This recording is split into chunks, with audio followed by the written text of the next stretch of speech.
युद्ध के मैदान से बहुत बड़ी खबर आ रही है। एक नहीं, चार चार खबर आ रही है। अमेरिका ने ईरान के ऊर्जा संयंत्रों पर बहुत बड़े हमले की धमकी दी है। इन हमलों में इजरायल भी अमेरिका का साथ देने उतरेगा। ईरान ने कहा है कि अगर उसके यहां अंधेरा छाया तो फिर पूरे मिडिल ईस्ट में अंधेरा कर देगा। मॉस्को ने 48 घंटे में कीव पर एक और बड़ा हमला कर दिया है। युद्ध में पहली बार किम जोंग उन की मिसाइलों का इस्तेमाल हुआ है। युद्ध की डिटेल इस रिपोर्ट में देखिए। महायुद्ध में अब वो हथियार चलने वाले हैं जो खाड़ी में अंधेरा कर देंगे।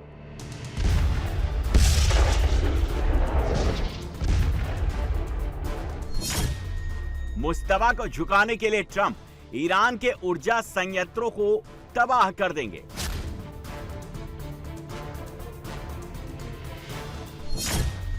खाड़ी के महायुद्ध में एक बार इजरायल की री एंट्री की खबर कंफर्म है।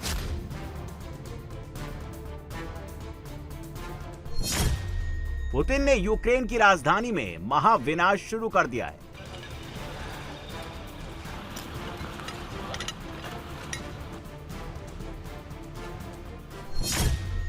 रूस ने 48 घंटों में कीव पर दूसरा सबसे बड़ा अटैक किया।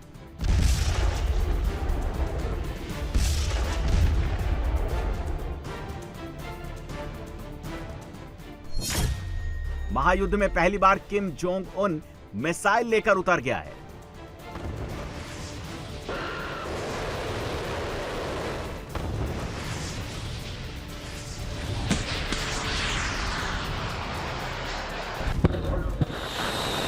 मुस्तफा और ट्रंप के बीच अब फाइनल राउंड की बारी है। ट्रंप अब ऐसे हथियार चलाने वाले हैं जो ईरान में अंधेरा कर देंगे। अगले कुछ घंटों में ही इन हमलों के शुरू होने की संभावना है। खाड़ी के महायुद्ध में 4 महीने बाद इजरायल की री एंट्री होने वाली है। इस खबर पर ट्रंप ने मुहर लगा दी है। नेतन्याहू और ट्रंप के बीच वॉशिंगटन में हुई हाई लेवल मीटिंग में सब तय हो चुका है।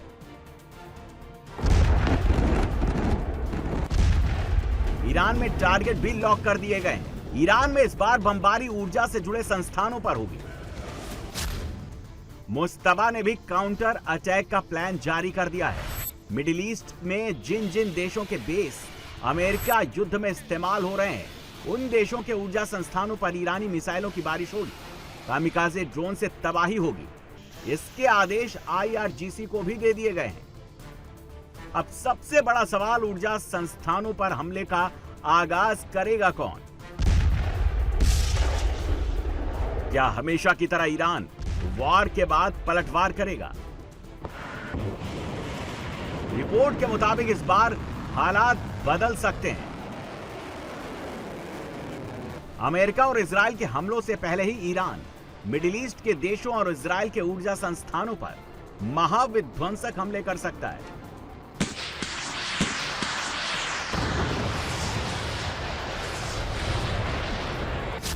ईरान के ऊर्जा संस्थान कहां हैं जो ट्रंप और नेतन्याहू की हिट लिस्ट में? ईरान के पास 7 बड़े थर्मल और पावर प्लांट हैं, जिन्हें बचाना मुस्तफा की सबसे बड़ी चुनौती है। Damavand power plant, Shahid Salimi power plant, Shahid Rajaee power plant, Kerman power plant, Karun 3 dam, Shahid Abbaspur dam, Bushehr nuclear power plant. Trump की हिट लिस्ट में ईरान का दमावंद पावर प्लांट है। यह तेहरान के पास स्थित है। यह Iran का सबसे बड़ा पावर प्लांट है। इसकी क्षमता 2868 मेगावाट बिजली बनाने की है।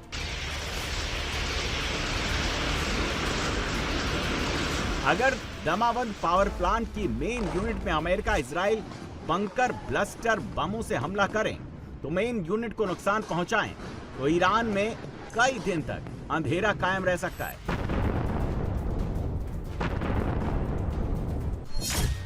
ईरान का दूसरा सबसे बड़ा power plant Shahidi Salimi power plant है। यह कैस्पियन सागर के किनारे बसा हुआ है। इसकी क्षमता 2215 मेगावाट है। ईरान का तीसरा बड़ा पावर प्लांट शाहिद रजाई है, जो कजविन के पास स्थित है। इसकी क्षमता 2043 मेगावाट की है। ईरान का चौथा बड़ा पावर प्लांट दक्षिण पूर्वी ईरान के केरमान शहर में है। इसकी क्षमता 1912 मेगावाट की है। ईरान गैस और डीजल से चलने वाले पावर प्लांट के अलावा हाइड्रो इलेक्ट्रिक और परमाणु से भी बिजली पैदा करता है। ईरान का सबसे बड़ा हाइड्रो इलेक्ट्रिक डैम कारून 3 डैम है। खुजेस्तान प्रांत में स्थित कारून डैम की बिजली उत्पादन की क्षमता 2000 मेगावाट है। ईरान का दूसरा बड़ा hydro electric dam Shahid Abbaspur dam है। यह भी ईरान के खुजेस्तान प्रांत में है। इसकी क्षमता भी 2000 मेगावाट बिजली बनाने की है। नेतन्याहू की हिट लिस्ट में ईरान का बुशर न्यूक्लियर प्लांट है। यह फारस की खाड़ी के तट पर बना हुआ है। ईरान में परमाणु ऊर्जा से चलने वाला ये एकमात्र कमर्शियल बिजली बनाने का परमाणु संयंत्र है। इसकी क्षमता 1000 मेगावाट बिजली उत्पादन की है। इस पर इजराइल और अमेरिका ने कई बार हमले किए, लेकिन कैंपस और रिहायशी इलाकों को ही टारगेट किया है। मेन परमाणु ऊर्जा केंद्र को निशाना नहीं बनाया है। इसकी वजह पुतिन है, जिन्होंने ट्रंप और नेतन्याहू दोनों को वार्निंग दे रखी है कि बुशर न्यूक्लियर प्लांट पर हमला वो बर्दाश्त नहीं करेंगे। वहां रूस के इंजीनियर काम करते हैं। बुशर परमाणु ऊर्जा केंद्र को रूस ही चलाता है, वही इसके लिए यूरेनियम देता है। बिजली संयंत्रों के अलावा ईरान की तेल रिफाइनरी भी ट्रंप के टारगेट लिस्ट में है। इसमें Persian gulf star refinery, Abadan oil refinery, Isfahan oil refinery, बंदर अब्बास रिफाइनरी, इमाम हुमैनी रिफाइनरी शामिल है। ईरान की सबसे बड़ी तेल रिफाइनरी पर्शियन गल्फ स्टार है। ये फारस की खाड़ी के पास बंदर अब्बास में है। इसकी क्षमता 4,50,000 बैरल पर डे है। मुस्तबा की दूसरी बड़ी रिफाइनरी आबादान ऑयल रिफाइनरी है। ये ईरान की सबसे बड़ी रिफाइनरी है। इसकी तेल शोधन क्षमता 4,30,000 बैरल डेली है। ईरान की तीसरी सबसे बड़ी रिफाइनरी इस्फहान ऑयल रिफाइनरी है, जिसकी क्षमता 3,70,000 बैरल पर डे है।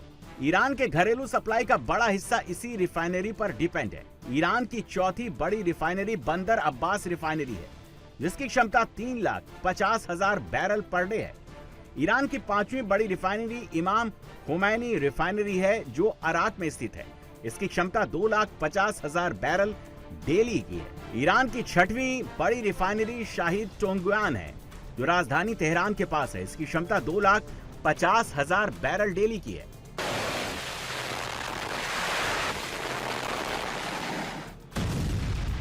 अट्ठाईस फरवरी से चल रहे युद्ध में ट्रंप को अब तक कोई बड़ी कामयाबी नहीं मिल पाई है। ट्रंप ईरान में अंधेरा कर रिफाइनरी तबाह कर मुस्तबा को सरेंडर करने के लिए मजबूर करना चाहते हैं। ट्रंप ने इस प्लान में नेतन्याहू को भी शामिल कर लिया है।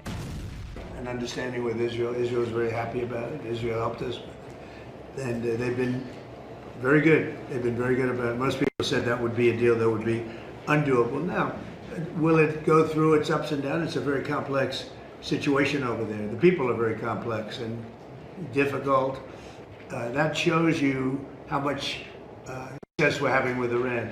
Because if you go 4 months ago, 5 months ago, a deal like that would have been impossible. So it's a big step for the Middle East, and people are really impressed.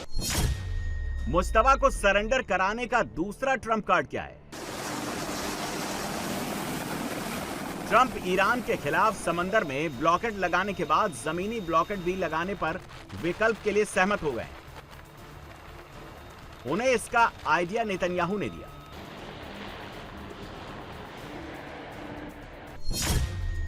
Iran के जमीनी blockade का plan क्या है? क्या दो समंदर वाले Iran का जमीनी ब्लॉकेड हो सकता है? ईरान की जमीनी सीमा 7 देशों से मिलती है।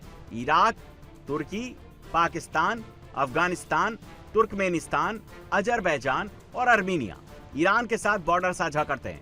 इसके अलावा फारस की खाड़ी से अरब सागर तक और कैस्पियन सागर जैसे समंदर भी ईरान के बॉर्डर से सटे हुए हैं।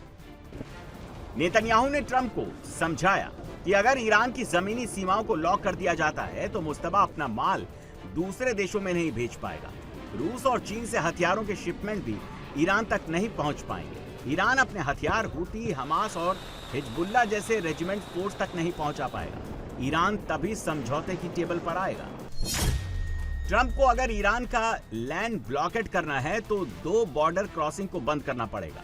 ये इंचेह बोरून और सरक से है, दोनों ईरान और तुर्कमेनिस्तान के बीच में। सड़क मार्ग से ईरान का सबसे बड़ा व्यापार इन्हीं दोनों क्रॉसिंग से होता है।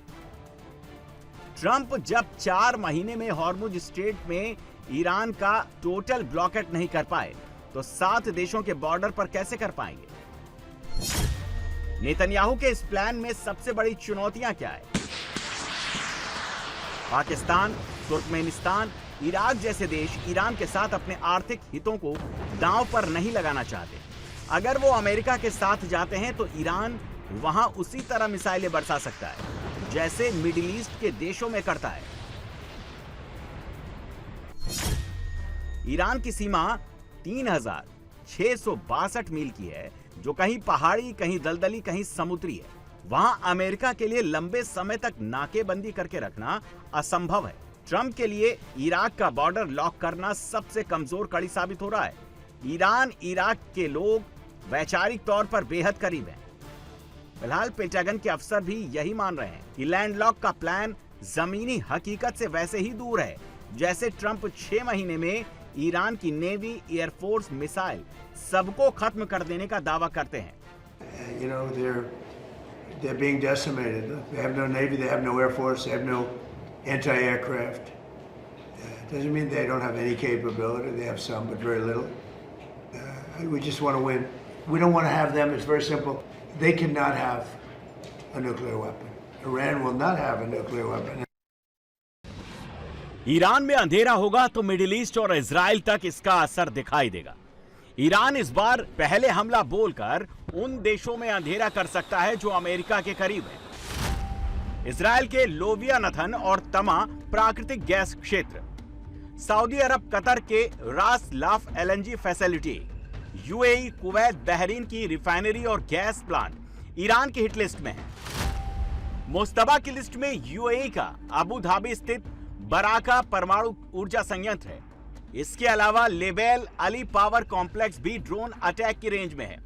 सऊदी अरब का लाल सागर के तट पर बना शोएबा पावर प्लांट निशाने पर है।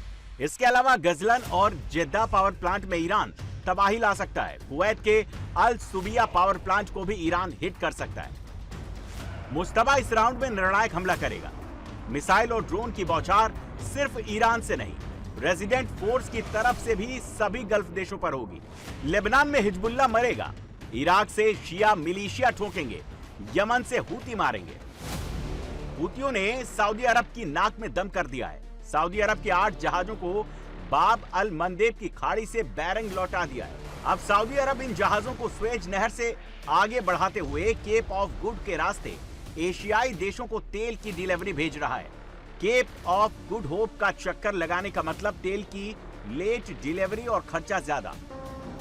सऊदी अरब 3 जहाजों पर हमले के बाद हूतियों से बचाकर जहाज निकाल रहा है। सऊदी अरब की लड़ाई ऐसे हूती लड़ाकों से है जिनके एक हाथ नहीं है, पांव में जूते चप्पल नहीं है, फिर भी दनादन फायरिंग कर रहे हैं। इन्हें न मौत का डर है, न लूले लंगड़े होने का। इनके दिमाग में बस एक ही बात है, जान लेनी है और जान देनी है।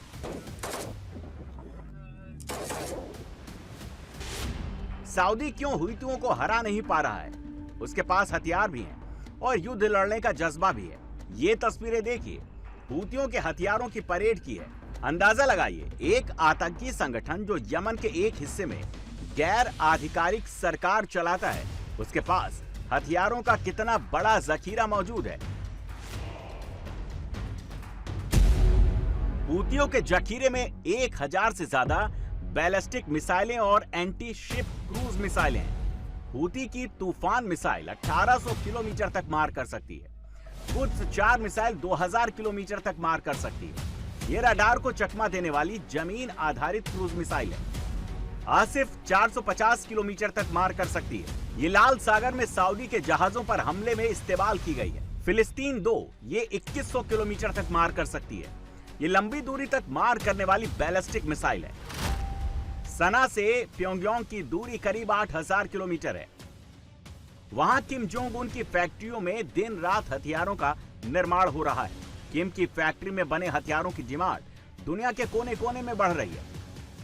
किम की मिसाइलें अब तो रूस यूक्रेन युद्ध में किलर साबित हो रही हैं। पहली बार यूक्रेन के खिलाफ युद्ध में रूस ने नॉर्थ कोरिया में बनी मिसाइलों का इस्तेमाल किया।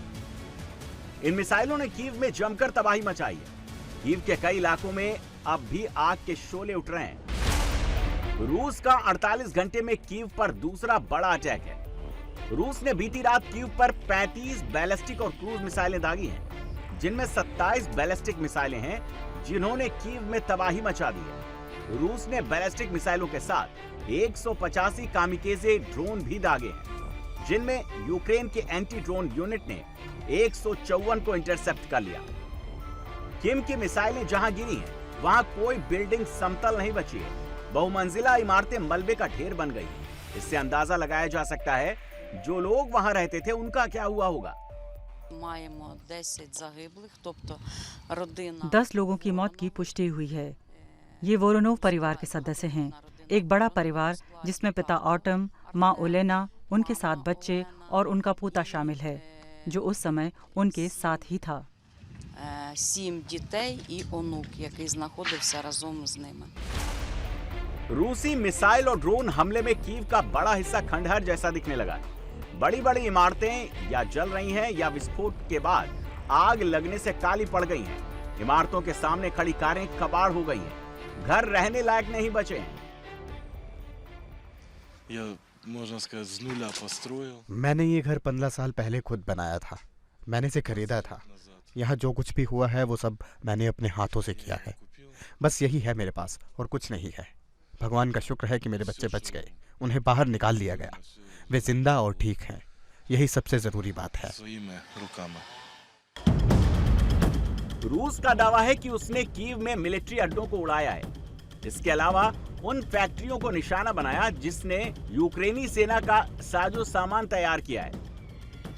पूर्वी यूक्रेन के जेपोरेजिया और डनस में जहां कुछ इलाकों में अब भी यूक्रेनी सैनिक मोर्चा संभाले हुए हैं, वहां रूस ने सुखोई 34 से फैब 1500 बम गिराए हैं। इन बमों में ग्लाइडेड किट लगी हुई है और टर्बो इंजन भी सेट है। सुखोई से लॉन्च होने के बाद इनकी रेंज बहुत बढ़ जाती है। इन बमों ने पूरे इलाके को धुआं कर दिया है। वहां धुएं और धूल का गुबार दिखाई दे रहा है। फ्रंट पर जहां यूक्रेनी सेना जान बचाने के लिए छिपने के अड्डे ढूंढ रही है, वहीं रूसी सैनिक बर्लिन तक चढ़ाई करने की बातें कर रहे हैं।